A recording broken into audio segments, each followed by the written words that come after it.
Well, hello and welcome to a new video where we are going to take a look at the performance of Oblivion Remastered on the NVIDIA RTX 5000 MaxQ, and we're gonna test this at 1080p with the high settings preset. So we're not gonna use Lumen hardware ray tracing, but we do use Lumen software ray tracing, and we're gonna use DLSS quality as well here, because I don't think otherwise we're gonna see around the 60 FPS mark. No, we're still not seeing 60 FPS. Oh, this is harsh. I mean, I have tested this before with the 1440p resolution, but NVIDIA quality as well as NVIDIA DLSS performance. And using performance, you would be able to see a little bit less FPS than what we're seeing right now, but still not that much worse that I would say you should go to 1080p. I mean, it's really interesting to me that with the quality DLSS setting, we are still not seeing around the 60 FPS here. So it's really a very, very demanding title, to be honest. But yeah, this is inside the Lenovo ThinkPad P15 Generation 1, which means that we also do have 32GB of system memory, as well as an 8-core i7-10875H CPU. So obviously that should be sufficient here in Oblivion, even though it is a very CPU demanding title. The RTX 5000 is still not going to be strong enough to bottleneck this or be bottlenecked by the CPU, but instead is going to be our bottleneck here.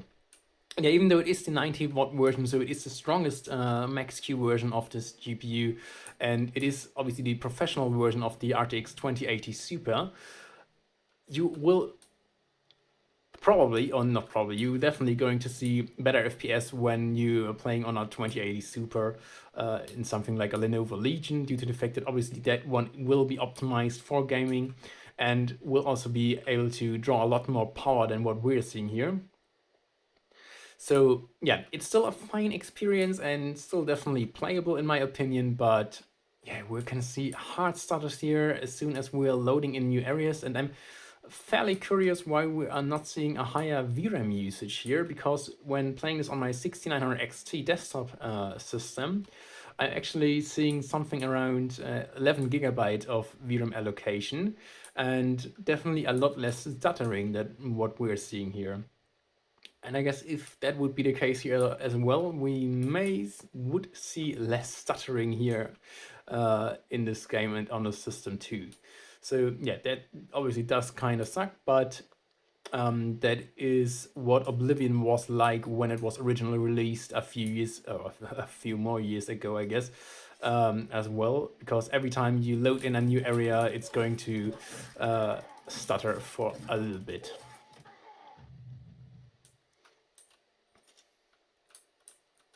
But yeah, I mean, it's still very much playable to me. Not a perfect experience, and I think maybe that also does have to do with the Unreal engine, which is the graphic overlay that you're seeing in this game here, above the original game engine. Even though it definitely does look very beautiful, we can see a lot of stuttering here, and that is still something that you will see in a lot or in other Unreal Engine titles as well. And right now we're definitely CPU limited for some reason here. I don't really know why. I'm just gonna skip that one here.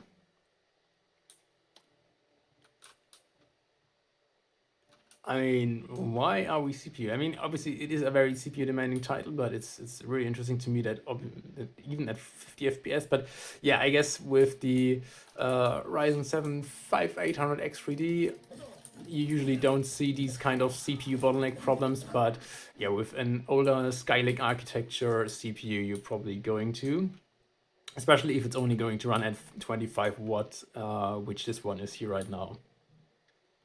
But yeah, still definitely a playable experience. But yeah, I would have hoped for a little more or better performance, especially on still quite a strong GPU such as the RTX 5000 though.